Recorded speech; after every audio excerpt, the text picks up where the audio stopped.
of God, and I encourage you to open your Bibles in 1 Samuel chapter 12. 1 Samuel chapter 12.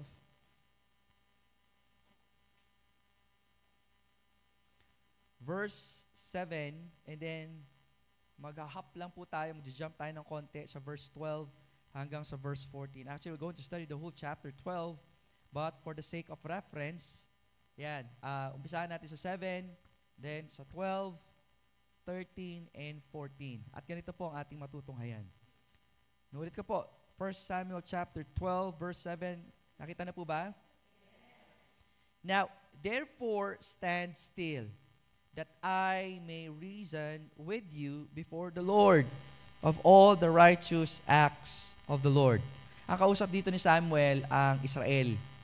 Okay? Because for us to understand the context, the Israel have chosen na maglilid sa kanila ay isang tao na hari and not God the King. Kumbaga, they have rejected yung leadership na dapat ang Diyos ang nangunguna. Then we will jump sa verse 12. And when you saw Nahash, the king of children of Ammon, came against you, he said unto me, Nay, but a king shall reign over us, when the Lord God was your king. Now therefore, behold, the king whom ye have chosen, whom ye have desired, and behold, the Lord has set a king over you. If you will fear the Lord and serve him, and obey his voice, and not rebel against the commandment of the Lord, then shall both ye and also the king that reigneth over you continue following the Lord your God. Last, jump tayo sa 20. 20. Verse 20.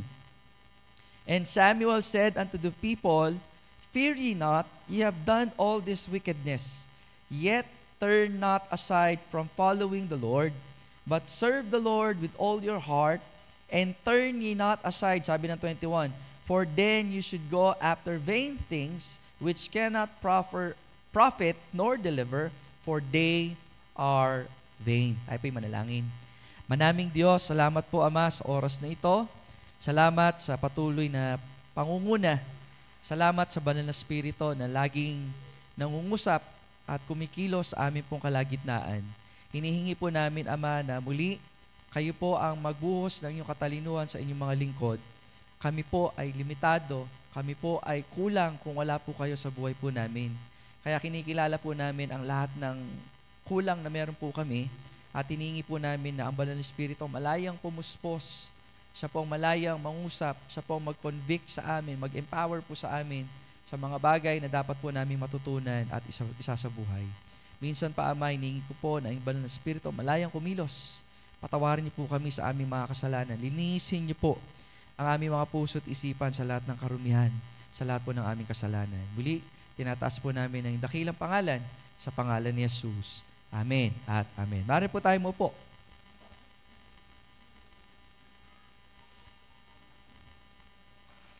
Wanting God's will and willing to go with God wants. That's the title of the message for today. Ulitin ko. Wanting God's will and willing to go with God wants. Now, kinakailangan po nating tandaan, mga kapatid, na ang kalooban ng Diyos ang dapat maging sentro ng buhay ng bawat sumusunod sa Diyos. Kung pinapakilala mo ang sarili mo na totoong nakakilala sa Panginoon, ang iyong paglilingkod ay hindi po patumpik-tumpik, ang iyong paglilingkod ay hindi trip-trip, ang iyong paglilingkod ay hindi po seasonal. Ang paglilingkod sa Panginoon ay hindi lamang makikita sa loob ng bahay panambahan, kundi ang paglilingkod natin sa Diyos ay nakikita sa pang-araw-araw na pamumuhay. Yan ang problema sa makabagong mananampalataya sa panahon po natin ngayon. They've thought that when you are attending the gathering, doon pa lang mapapatunayan na ikaw ay mananampalataya. Ngunit, hindi tayo iniligtas ng Panginoon upang maging mananampalataya ng Miyerkules at ng Linggo lang.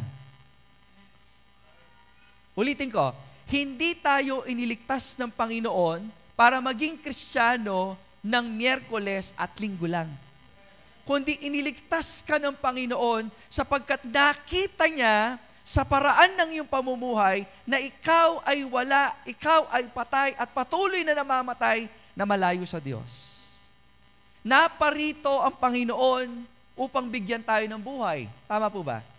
Now, in the book of John, let us open our Bible. In the book of John chapter 20, verse 31. Okay? John chapter 20, verse 31.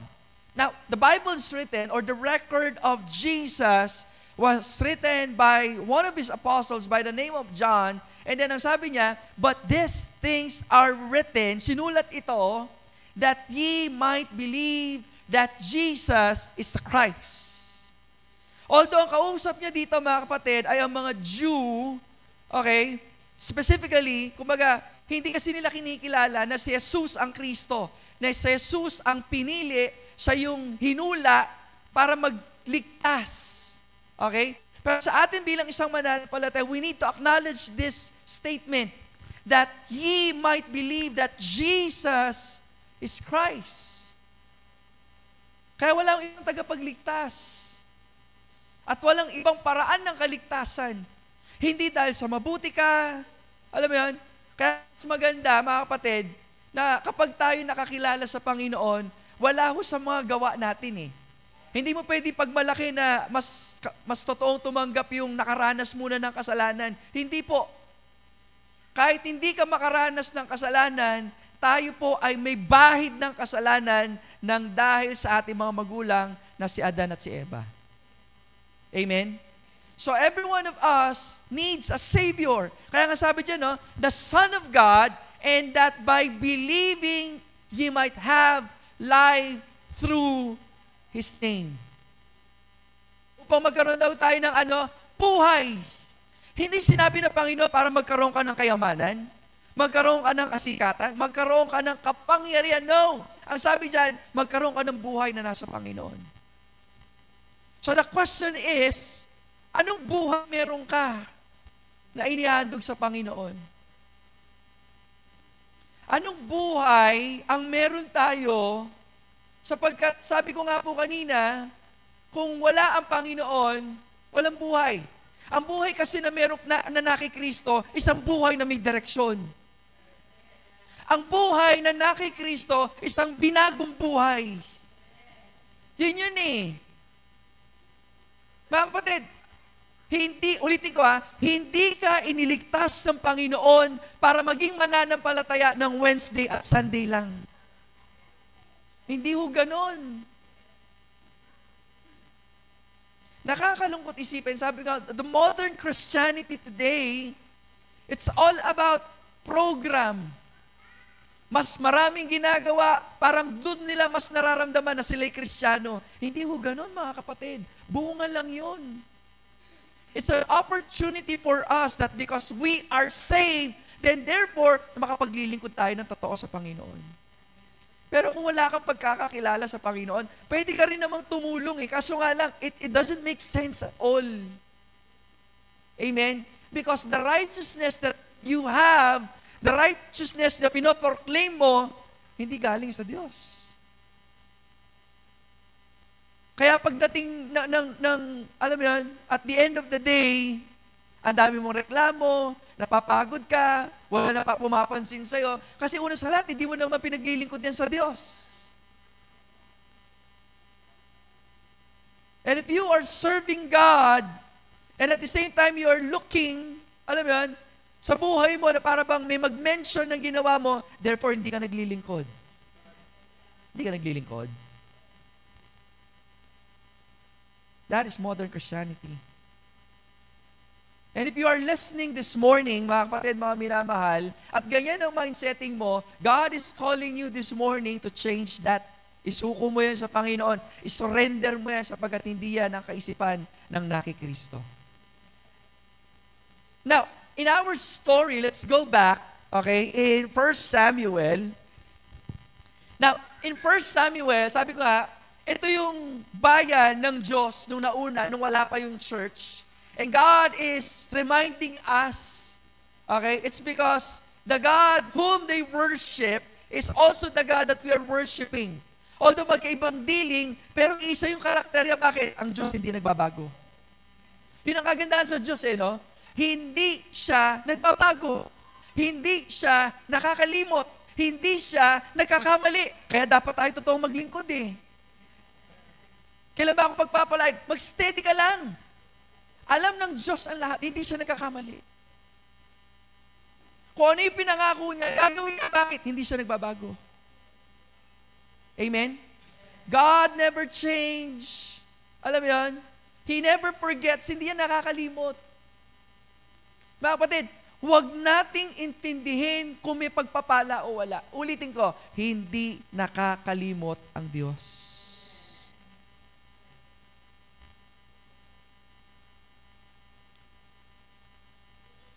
Patience is a virtue, sabi nila. How many believers today are pursuing that virtue?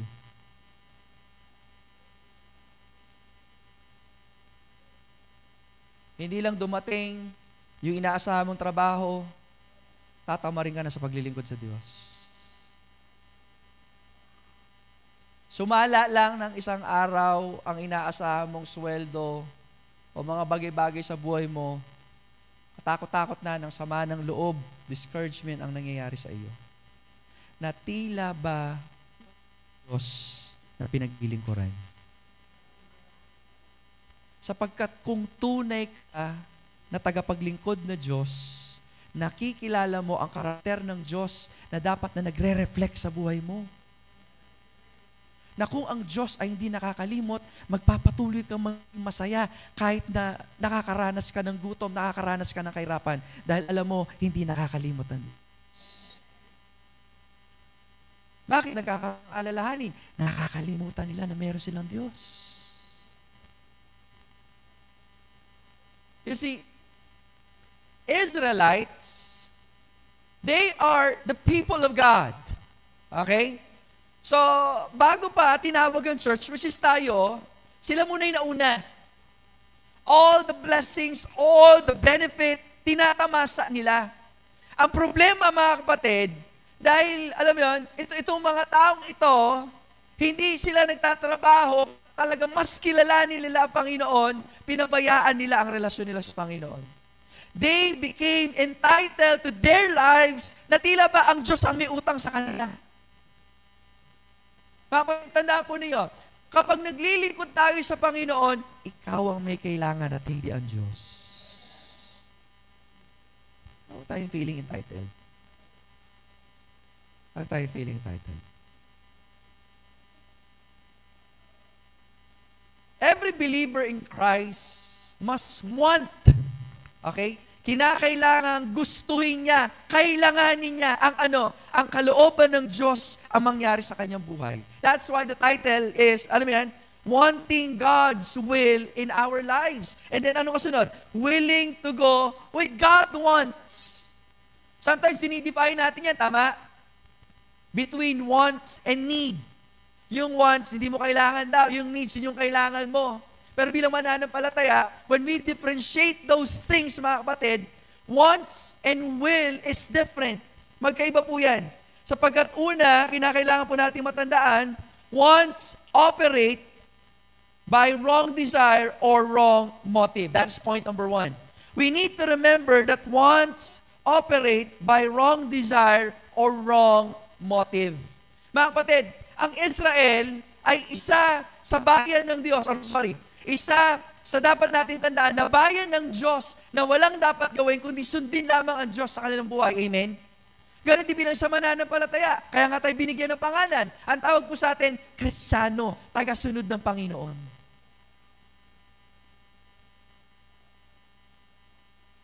Wants operate by wrong desire or wrong motive. Anong ibig sabihin po natin dito? If you will look, tingnan nga po natin. Okay, verse 12. And when you saw that Nahash, the king of children of Ammon, came against you, ye said unto me, Nay, but a king shall reign over us. And then tingnan yung double dot. Okay, kasi pagkatapos yan, ibig sabihin magbibigay ng emphasis. Ano yung emphasis mo dito? When the Lord, your God, was king. Ba't ka pa maghahanap ng iba, samantalang meron ka na? Ayan o. But the king shall reign over us when the Lord God was your king. May problema. Hindi mo kinikilala yung Diyos mo. Hindi siya yung naghahari sa'yo. Why? Kasi kung naghahari siya, hindi ka na maghahanap. Wants operate by what? Wrong desire. By wrong motive. Hindi mo yung ginugusto. Alam mo, eventually, kung babalik kayo sa Deuteronomy, okay, doon sa Pentateuch, magbibigay naman ang Diyos ng hari eh. In the right time and in God's way. Kaso nga lang, kapag talagang hindi mo kinikilala ang Diyos, lahat ng gugustuhin mo, alam mo yun, ginugusto mo lang. Hindi dahil gusto ng Diyos. You are wanting because of what? Wrong motive. Mali. Because of your wrong desire. Mga kapatid, kapag wala ang Diyos sa buhay ng sino man, sabi ko nga, walang buhay. Kasi ang buhay na nasa Panginoon, buhay na may direksyon, buhay na may pagbabago, may buhay na pagtatagumpay. Kasi kung wala, lagi kang talo. Amen? Nag-amen kayo. Alam niyo yung itsura ng taong talunan? Alam niyo yung itsura ng taong talunan? Yung itsura ng talunan, I'm referring to the fruit. Okay. Pwede kasi magkunwari eh. Pero kapag ang tao, dinamdam niya yung kawalan, makikita mo sa panlabas na anyo, hindi lang siya basta malungkot, bagsak siya. He's down. Iba yung tayo kasi bilang isang mananampalataya, may problema, pero mananampalataya, hindi nawawala ng pag-asa. Dahil ang pag-asa niya nasa Panginoon. But a person na malayo sa Panginoon, he's a loser. He's defeated. Ay, wala ang Diyos sa kanya. Pag wala ang Diyos, walang pag-asa, bagsak. Kaya pagiging talunan, hindi lang yung pagiging malungkot eh. Alam mo yun? Ang pagiging talunan, yun yung sitwasyon na wala yung Diyos sa buhay mo. Kaya nga dito sa pagkakataong ito, God is very sad. Hindi nila maintindihan yun eh. Basta ang alam lang nila, alam mo yun, kailangan namin ng hari. Hindi nila alam na masasaktan nila ang Diyos.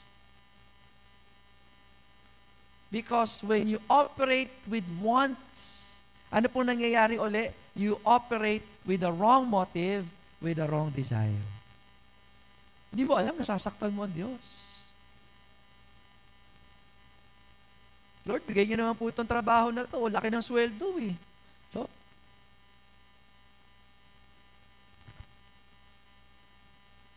Lord, nagkakaedad na ako. Gusto ko na mag-asawa.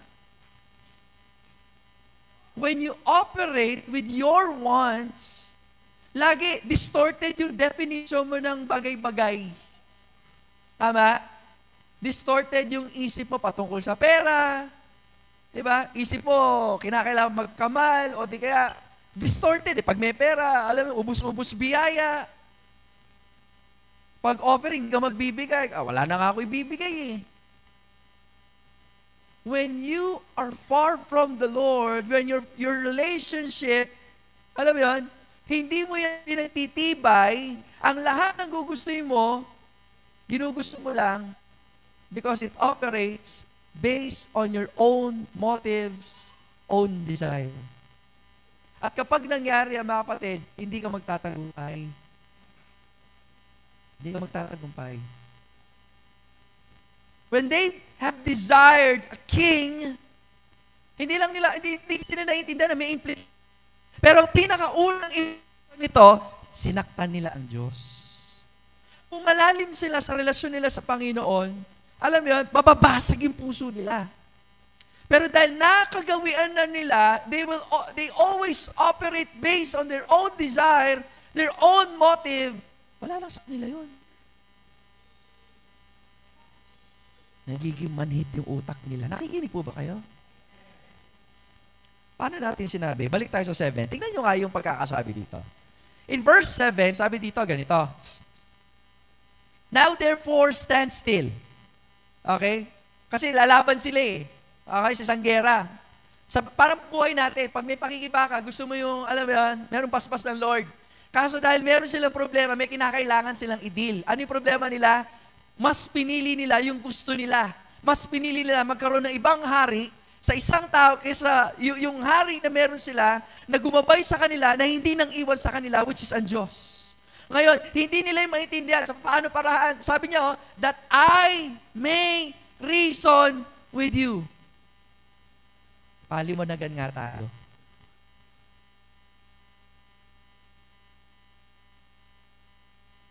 Ang napapalayo sa Panginoon, nakakabobo. Ang sabi ni Samuel, halika nga dito, paliwanagan tayo. Kasi hindi mo naiintindihan eh. Ang labo mong kausap.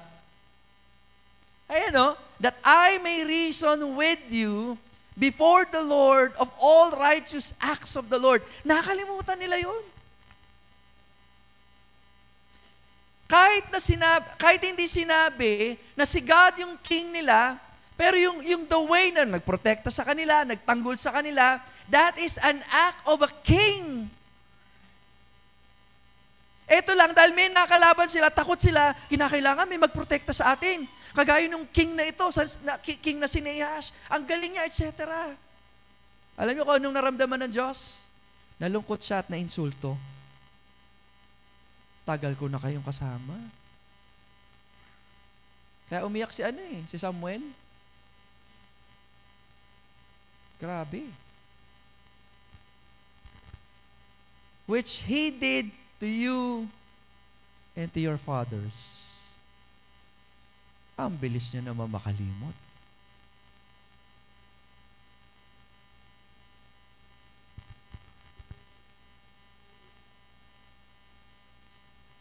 Wanting God's will, again, sabi ko nga, that's very crucial in every believer. I'm just playing with the words. Pero pag sinabi nating wants versus will, iba yung wants.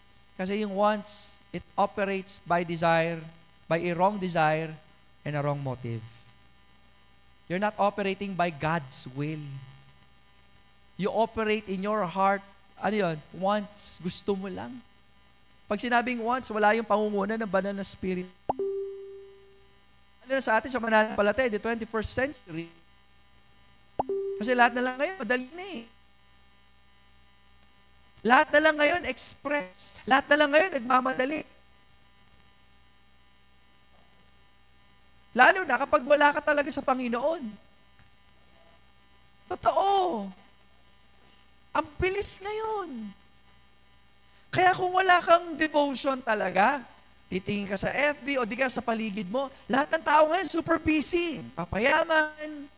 Tapos ang dating nga ngayon, kapag alam mo yun, hindi ka nagtatap sa school, o di kaya hindi ka nakapag-aasawa, o di naman kaya wala kang investment sa panahon ngayon, ano nangyari? Full of discouragement.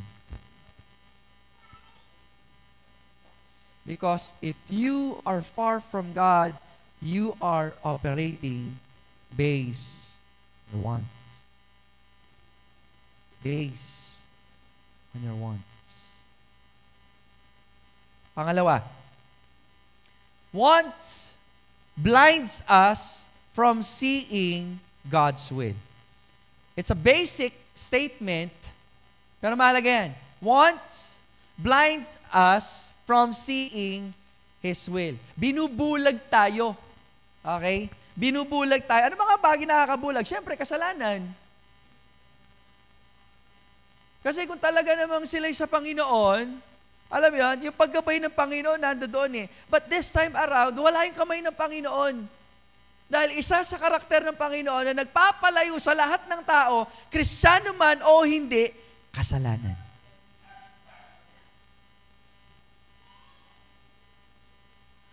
Ang Kristiyano, nagkakasala yan. Pero hindi yan nabubuhay sa kasalanan. There's a difference. Ang Kristiyano, nagkakasala, hindi nabubuhay sa kasalanan. Kasi nagkakasala ka, may espiritu ka na magsasabi sa'yo na, humingi ka ng tawad sa Diyos kasi nagkasala ka. Pero yung tipong wala lang sa iyo, ay ibang usapin to. Alam mo yun? Tapos may gana ka pang mag-post sa Facebook. Sinasabi mo, sinusubukan ka ng Lord. Ang kapal naman ng pes natin kapag gano'n, Hindi ka sinusubukan. Dahil hindi ka naman sa Diyos. No? Bakit kaya sa church na ito, laging ganyan yung way, the way that we preach and even devotion, feeling perfecto? Because the statement of the church is what? Life change makes the difference. Kasi pag walang binagong buhay, alam mo yun, anong pinagkaiba natin? Yun ang hanap natin, tama? Ngayon, kung ang church na hanap nyo, yung may tugtugan lang na maganda, may itsurang building lang na maayos, hindi yan sa Diyos. Kasi naparito ang Panginoon para magkaroon ka ng buhay. At yung buhay na yan, dahil sa sobrang dumi, inaayos ng Panginoon. Pilit niyang inaayos yan. Pilit niyang nililinis yan.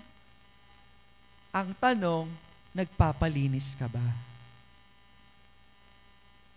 Pwede kang magtago, pero hindi ka tatagal. Pwede kang magkunwari, pero hindi ka tatagal. Bakit? Nandoon pa rin yung desire. Namimiss mo yung inom, namimiss mo yung barkada, namimiss mo yung bagay-bagay na, alam mo yun, di naman nakikita ni pastor. Amen? Yan yung dahilan, kaya ganito siya eh. Kasi kung ang target lang natin dumami, okay, sige, kahit konting kasalanan, tuloy lang natin, basta mahalaga marami tayo. Kung gano'n ba ang gusto nyo? Because there are many churches today, gano'n, walang accountability. Okay lang, kahit ano pagagawin, basta mahalaga, present ka. Tapos yung tithes mo, offering, lagi nandyan, present. Kahit wala ka, basta may offering, okay lang yun. Dito, hindi. Kompleto. Buo. Kasi nung niligtas ka naman ni Lord, hindi naman installment ang niligtas sa iyo. Tama? Hindi naman Bombay si Lord eh. Fully paid ang pagkakaligtas sa iyo. Tapos ikaw maglilingkod, installment. Lord, saka na. Okay. Pag okay na ako. Lo? Installment? Sabi mo sa katabi mo, paid. Sabi mo, fully paid ka na. Okay? Pero ang kagandahan sa Diyos kasi hindi siya namimilit eh. Kasi gusto niya mag-work ka because of love. Ano bang bagay na pinilit, hindi yan love. Hindi yan love. Ang gusto ng Diyos, kusa. Na kahit anong mangyari, masaktan ka man, alam mo yun, when you are in a relationship, you are in a commitment, mag-i-stay ka dyan. Mahal mo ang Lord eh. Kaya kapag kinokorek ka, sige lang, tuloy, para sa akin naman to eh. Diba? Tapos na yung panahon na natatakot mag-correct. Ito na yung panahon na kinakailangan ayusin. Ito na yun. Inaayos natin kasi mahal natin ng Lord eh. At dahil sa pagmamahal natin kay Lord, dun tayo nagkakaroon ng totoong pagmamahalan sa bawat isa. Hindi tayo nagmamahalan lang dito dahil nagpapaka-plastic tayo. No, we're not doing that. And we should not be doing that. Kasi ang Diyos ang nakakakita eh. Ang Diyos ang nakakakita. Kalooban ba yun ng Diyos? Yes. Kaya nga yung utos sa atin ng Panginoon, magmahalan lagi. Actually, mas matindi doon. Mahalin mo yung away. Amen? Kaya mahal na mahal yung si Dennis no? Di alam ni Dennis kung matutuwa siya o mahal ka niya, Brad. Paniwala ka. Lalo na maraming binago sa iyo ng Panginoon. I asked him about his calling. Ang isa sa tinatayuan niya, hindi para itaas si Dennis. Pastor, kaya ako naglilingkod sa Panginoon kasi binago niya ako. So sabi ko, what if kunin ka uli ng mga magulang mo? Kasi ayaw kanilang mag-aral sa Bible school. Kasi naisip nila, nung nakakilala kasi kay Lord yan, nagbago yung pananaw, itsura. Maniwala kayo, itsura yun, nabago na yung lagay na yan. Oo. At popogi pa yan. After 60 years. Tuloy tayo sa kwento. Dahil nakakilala sa Panginoon, alam niyo bang tumataas yung grade, nakaka-level siya dun sa mga matatalino. Natutuwa yung mga teacher siguro nakita nung magulang. Tapos all of a sudden, nag-decide magba-Bible school. Nang hinayang yung mga magulang, hindi, dapat mag-aral ka. Sayang. Alam niyo ano sagot niya? Nang dahil nga kay Lord, kaya nga ako nagkaganito, tapos iiwan ko. Galing, no? Nakaka-inlove si Dennis, no? Nang dahil sa Panginoon. Bilang pastor, yan ang isa sa yan ang kayamanan ko. Secondary na lang yung may maganda tayong church, na naka-aircon tayo. Kasi nga, life change makes the difference. Yun yung pinagkaiba natin. Mahirap kasing dayain yun amen? Diba? Kaya kung may binabago pa ang Lord, magpabago na kayo. Yung langit siblings, ang dami nang binago ng Lord. Diba? Ang dami, kung isa-isayin ko, itong mga young people na ito, tad-tad kasi sa paalala sa mga hindi nakakaalam. Okay? Normal na yung pinapagalitan sila. Kumbaga sa salitang pagmanida niya mo itang pamulasan. Bakit? Sa ikakabuti nila yun. They need to learn how to walk in the newness of life. Kasi kung hindi, lokohan lang. Barka-barkadahan lang. Ganun ang gusto ninyo. Kanta-kantahan lang dito. Kulit-kulitan, basketball lang. Yun lang ang gusto ninyo. Hindi dahil hindi ako marunong mag-basketball. Sabihin niyo na naman, pastor, basketball, yan, biasa mag-basketball. Sige, sepak takraw tayo. Soccer tayo, taekwondo, pag hindi bali-baliin ko yung mga pagmumukha ninyo. Ang ibig ko lang sabihin, lagi dapat alam niyo yung priority niyo. Lagi nauna ang Panginoon. Kasi itong mga taong ito, palitan mga taing ito, kasi the fact na binababoy mo yung relasyon mo sa Panginoon, hindi ka na-consider na tao Kasi ikaw yung nakakilala ng habag ng Panginoon, tapos hindi mo inaayos, tao ka ba o tae? Kasi hindi ka pa nakakilala sa Panginoon, para kang tae, wala kang kwenta. You are nothing. But when God saves you, you become something. Pero nung ginawa ka something, huwag ka namang magmalaki. Naging something ka lang because of Jesus. And because of that something, you are serving the Lord. Ito yung dapat. So again, once operates by wrong desire, wrong motive, once blind us from seeing His will, kasi hindi nila nakita Ang Lord kasi, alam mo yun, iba siya mag-operate. Ibang-iba. At hindi niya muna ipapakita sa iyo kasi mawawala yung challenge. Ang gusto niya, magtiwala ka kasi ang tawag doon, pananampalataya. Magtiwala ka sa Kanya. Mga kapatid, bakit ganun lagi ang way ng Panginoon? Mga kapatid, Diyos siya at wala tayong dapat gawin kundi sundin lang ang kalooban niya. Dahil ulit-ulitin ko sa inyo, walang napahamak na sumusunod sa Panginoon. Walang napapahamak na sumusunod sa Panginoon. Pangatlo, at dapat po natin tandaan ito, want slows us from chasing unwanted pursuits. Want slows us from chasing unwanted pursuits. Tingnan natin sa verse 20. Okay? Wants slows us from chasing unwanted pursuits. Tandaan nyo lumalakad tayo. Okay? Meron tayong goal. Kinakailangan nating magmadali, papalapit sa Panginoon. Kung magmamadali rin lang kayo, magmadali kayo, papalapit sa Panginoon. Pero kung nagmamadali kayo, pero wala kayo sa Panginoon, delikado po yan. Mapapadali ho kayo. Anong sabi dito? And Samuel said unto the people, fear not. Kasi pag wala ka sa Panginoon, you are dominated by fear. Amen? Ang dami mong kinakatakutan. Ay, paano ko gagawin to?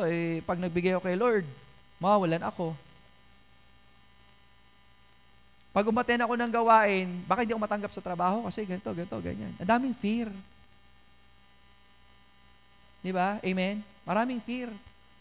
Maraming fear, walang feara. Ganun tayo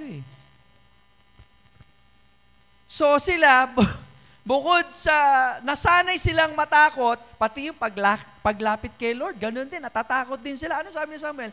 Fear not. Hello, anak kayo ng Diyos Fear not. Ye have done all this wickedness. Okay, sige, granting nagkasala kayo. Pero huwag kayong lalayo. Meron kasi, parang, tsaka na ako lalapit kay Lord pag okay na ako. Para namang, wow, kaya mo? Hindi mo kaya pag malayo ka. Hindi mo kaya pag mag-isa ka. Tapos pinagmamalaki mo, kasi parents ko, Christian. Wow, anting-anting. Kaya totoo ako sa mga batang ito, sana pagpatuloy niyo yan. Sana totoo sa puso ninyo na kahit na sinasabi ninyo na ang inyong mga magulang ay Kristiyano, sa buhay ninyo talagang nagkaroon kayo ng desisyon na tanggapin ang regalo ng kaligtasan ng Panginoon. Ye have done all this wickedness, yet turn not aside from following the Lord. Wag na wag niyong kakalimutan, wag niyong isasantabi ang pagsunod sa Panginoon. Sabi diyan, but serve the Lord with all of your... Bakit kaya lagi may puso? Ano? Hindi pansin? Puso. Alam natin na ang puso mandaraya. Pero ang puso din, diyan seriousness mo pag nilagay mo yung puso mo dyan. Puso mo, inilagay mo sa Panginoon, ibig sabihin seryoso. Huwag mo tatanggalin. Serve the Lord with all of your heart. Pag hindi, ano sabi ng 21? Ito sabi ng 21. Okay? 21. And turn ye not aside. Inulit-uli. Huwag kang magsa-sidetrack. Dapat diretso lang ang lakad. Amen? Pinag-aralan natin ito sa Book of Proverbs Pag lumalakad tayo sa Panginoon, isang direksyon lang, diretso lang. Huwag ka sa opposite. Huwag kang hihinto. Huwag ka rin gigilid. Dapat diretso lang. Amen? So ngayon, pag ginawa mo yan, for then, ye should go after vain things. Kapag lumayo ka sa Panginoon, magiging distorted yung isip mo Instead, ang hinahabol mo, yung mga bagay na maka-Diyos, hinahabol mo, mga bagay na walang kwenta. Pero sa isip mo, parang okay yun, pero walang kwenta, malayo ka sa Panginoon. Kasi nga, distorted yung isip mo. You operate by your own wisdom, by your own strength. Kaya tayo nagtatagumpay. Which cannot profit. Okay? Walang kapakinabangan. Nor deliver. Okay? For they are vain, walang kwenta. Pakilagay nga sa Tagalog. Maganda sa Tagalog to Okay? Tingnan natin. At huwag kayong lumiko. Kasi may pinapalakad tayo. Diretso ka lang wala liliko. Sapagkat kung kayo'y susunod kayo sa mga walang kabuluhang bagay, Yung mga bagay na pilit niyong habol, para, trabaho, awa, even though all of these things, walang masama, pero pag wala ang Diyos dyan, wala ang kalooban ng Diyos, kundi gusto nyo lang, anong sabi dyan? Bagay na hindi nyo mapapakinabangan or makapagpapalaya man sapagkat ang mga bagay na ito ay walang kapuluhan. Pastor, yung pag-aaral, walang kabuluhan? Oo, wala yung Diyos eh. Pastor, yung trabaho sa abroad, kahit saang abroad pa yan. Minsan kasi tayong Pilipino, uy, abroad. Kala niyo naman, sarap-sarap sa abroad. Nag-abroad. Tita Rose, Kuya Don, Kuya Tony. Pag wala ang Diyos, walang kwenta. Sayang lang. Tama ang puso mo. Bibigyan ng talino ng Panginoon. Anak, ganito ang gagawin mo sa mga kinikita mo. Okay yan. Basta pag may paggabay lagi ng Panginoon, walang problema dyan. Pero kung lalayo ka, pupunta ka sa isang plano, isang destinasyon na wala ang Diyos, anong sabi ng Bible? Walang kapakinabangan. Hindi pinag-uusapan dito yung talino eh. Edukasyon, what I mean. Hindi yun. Ang wisdom na nagmumula sa Panginoon, yung tinatawag po nating sixth sense or sense.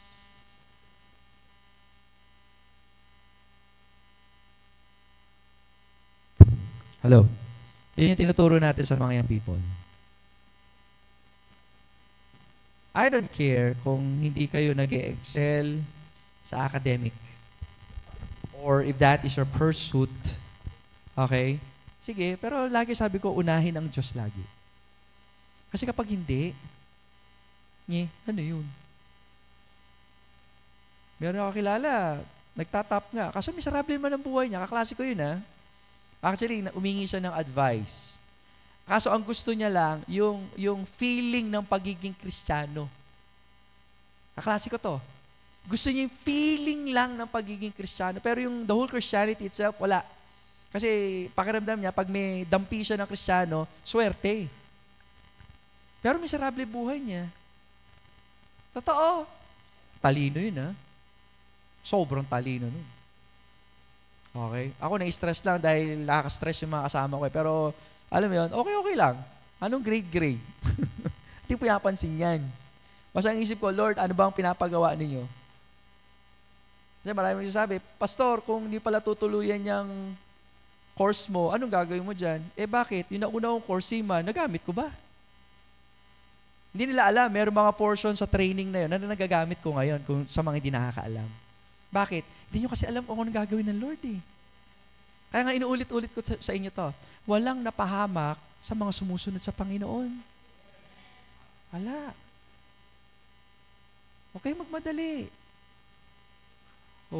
Kaya tayo na-stress, tumatanda. Nakakalbo. Diba, Kuya Larry, no? Kanina, hinihimas-himas ko si Kuya Larry, ganun.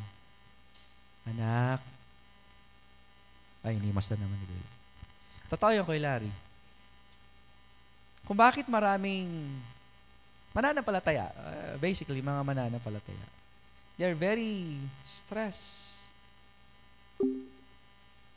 Isa yan sa tawag ng Panginoon eh. Isa yan sa invitation ng Panginoon na, anak, di mo kakayanin mag-isa. Bakit ba pilit mo kinakaya? Amen? And then therefore, God is calling us. Tinatawag tayo ng Panginoon. When we obey God, kapag sumusunod tayo sa Panginoon, kapag hindi naman tayo sumusunod sa Panginoon, hindi nagiging maganda ang bunga, tama? Naniniwala ba kayo doon? Although it's a cliche, pero totoo yun. Pero kapag hindi tayo sumusunod sa Panginoon, ano bang meron doon? Our prayer becomes selfish. Pag hindi ka sumusunod sa Lord, your prayer becomes selfish. Kasi laging ikaw laging, alam mo yun, Lord, kaya hindi nangyayari. Sige nga. Ano nga uli ang memory verse ni Pastor Ben? Okay? Delight yourself. Psalms 37:4, delight yourself also in the Lord, and He will give you the desires of your heart. Madalas na-interpret lang yung verse na yung hulihan lang. And He will give you the desires of your heart. Pero yung umpisa, ano yun? Blanco yun. Kasama yun sa pero hindi nila, nagigets niya. Meron kasing alam mo lang, pero dahil iba yung gusto mong meaning, gusto mo yung baba lang. And He will give you the desires of your heart. Wow! Hindi ka natutuwa sa gawain kay Lord. Inaantok, tinatamad. Yung may desire, okay, sa gawain ng Panginoon, yung nagde-delight sa gawain ng Panginoon, di ba? Active. Di ba? Excited. Tanungin ko akin, excited pa ba kayo sa devotion? Wow. I didn't expect that answer, pero sana totoo. Bakit ko sinabi yun? Hindi naman ako nakakabasa ng puso eh. Diba? Nakakabasa ako ng muka, pero minsan ang muka pwedeng dayain. Pwedeng dayain. At maraming beses tayo nadaya sa muka. Ay, ang bait niya kasi angelic face. Wait, maladamonyo siya pala. Oo. Nadaya na. Maraming beses. Lalo na yung, ang bait magsalita. God bless you. God bless you. Damonyo siya pala. Marami. Maraming ganun. Ang hirap na lang mag-mention kasi parang lalabas, may sama ka ng loob eh. But to point it out, sabi ko nga, madaling magdaya talaga eh. Totoo lang. Tayo kasi, nakakalimutan ko na, the difference between bias and prejudice. Prejudice kasi parang nagdi-discriminate ka eh. Bias naman, you make a judgment on that person based on your preference. Okay? Without any proof or evidence. So, bias. Ayaw natin maging bias eh. Pero, ulitin ko, ang Diyos na nakakaalam ng puso. And if you're not obedient to God, our prayer becomes what? Selfish. Ano pa? When you are not obedient to God, our focus and our judgment becomes clouded. Ulitin ko. When we are not obedient to God, our focus or our judgment becomes clouded. Doon tayo nabobobo. Amen? Malayo ka sa Lord eh. So, clouded ka ngayon. So, parang feeling mo, ikaw lang yung magaling, ikaw lang yung banal. Kaya alam niyo, pagiging prayer leader, may danger din dyan. Kaya dapat pag-pray natin ang bawat isa. Pagiging pastor, ganun din, lahat. And even siguro kahit, alam niyo, hindi kayo prayer leader sa sarili niyong lugar, sa sarili niyong pamilya, kaya dapat laging humble lagi tayo sa Panginoon eh. Lagi ang prayer dapat natin, search me, O God, and know my heart. Try me, know me, test me, and know my thoughts, and see if there's any wicked way in me, and lead me in the way everlasting. Kasi kapag di tayo obedient sa Panginoon, ano nga uli? Our focus or judgment becomes clouded. Walang taong nangarap na maging bobo siya. Tama? Pangarap ko yun eh, makasiro. Grabe. Wala pa nakagawa nun, man. Yung tipong buong buhay mo, zero ka. Pangarap ko yun eh. Lupit ng pangarap mo, no? I gets. Natatawa tayo, pero minsan puro zero ang buhay natin. Di ba? Siguro it's about time. Lord, pwede bang this time around, Lord, isusuko ko na po ang kayabangan ko. Pwede pa bigyan niyo po ako ng talino sa ganun. Alam ko po yung gagawin ko sa susunod. We need that. When we are not obedient to God, you respect no one but yourself. If you're disobedient to God, you respect no one but yourself. That is the epitome of selfishness. Yung wala ka nang ginagalang. Nakukuha niya? Yung tila ba, alam mo yun, wala nang babaguhin sa'yo. Delikado yun. Amen. And the Lord is calling the Israelites, pakababa na kayo. Wag sa sariling lakas, sa sarili mong gusto, may kalooban ang Diyos na dapat nating sundin. Ganda nga ng sinabi ng Lord eh. Verse 24, dito tayo magwawakas. Verse 24. Sabi ng 24, only fear the Lord. Ganda yan. Only fear the Lord and serve Him in truth. Bakit kaya sinabi yun? Alam niyo na. Ano kabaliktaran ng truth? Di ba? Okay, falsehood, o di kaya fakery, yung hindi pagiging totoo. Serve Him in truth with all your heart. Huwag ka na patawing-tawing. Huwag ka na magpa-cute. Hindi ka naman cute. Maging tunay ka. And then sabi dyan, for consider how great things He had done for you. Actually, yung basis natin sa paglilingkod natin sa Panginoon.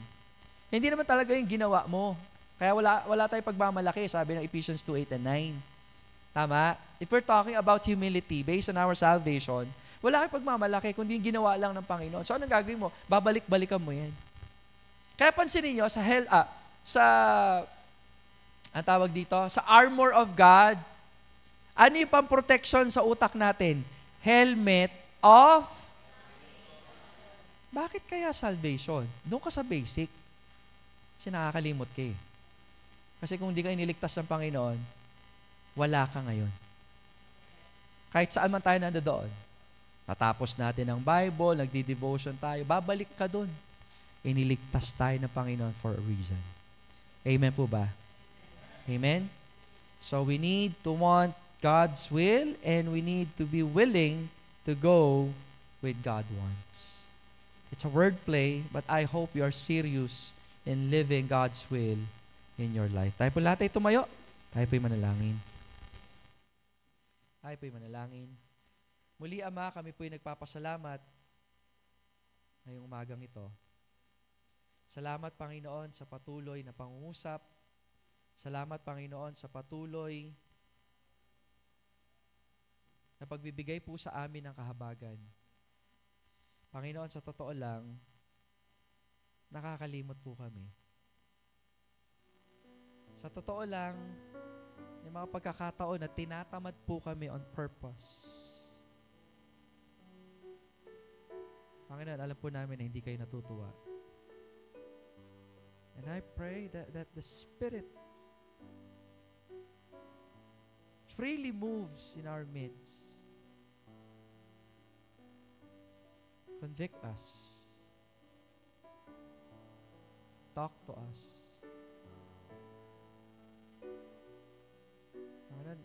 Ayaw ho kasi namin na lilipas na naman ang isang araw na parang walang nangyari. Gusto po namin na makausap kayo. Kasi kung wala kayo, Panginoon, wala hong kwentang mabuhay. Wala hong kwentang magpatuloy kung wala kayo sa buhay po namin. Father, we ask, search us, O Lord. Siya sa atin kami. Ano mang pagkukunwari, ano mang kaplastikan, kataasan, kayabangan, matutunan po namin isuko sa inyo. At mabuhay po kami lamang sa iyong salita at sa iyong kalooban. Tinataas ko po sa inyo ang iglesyang ito. Wala ho kaming yaman, wala ho kaming kasikatan, wala kaming may pagmamalaki, Panginoon. Hindi kami nagpapakababa. Hinihingi po namin na patuloy ang banal na Espiritu lamang, patuloy na siyang mangusap. Kung tutusin, nakakapagod ang buhay. Lalo na kung wala kayo. Tatrabaho lamang po kami magtatrabaho. Mag-aalala lamang kami na mag-aalala. Tulungan niyo po kami na isuko na namin ito. Hindi patuloy na magtiwala sa inyo. Bigyan nga po kami ng pagkapagod sa mundong ito. Bigyan niyo po kami ng pagkasawa sa lahat ng kasalanan at kamunduhan. At yakapin po namin, Ama, ang pag-ibig, pangunguna, pagpalo, pagsuway niyo po sa amin. Na hindi po kami nagrereklamo, hindi maiinis, hindi mababagot, sapagkat ikaw ang nagbibigay at maaaring makapagbigay lamang ng mga bagay na ito. Salamat po ng marami, Ama. Hiningi ko po na minsan pa ang iyong banal na Espiritu ang patuloy na pumuspos at magbigay ng talino upang maalala namin ang mensaheng ito sa buong linggo, sa buong buwan, sa buong taon ng aming buhay. Tinataas ka namin, Ama. Mahal po namin kayo. Salamat po aming samot dalangin sa pangalan ni Jesus.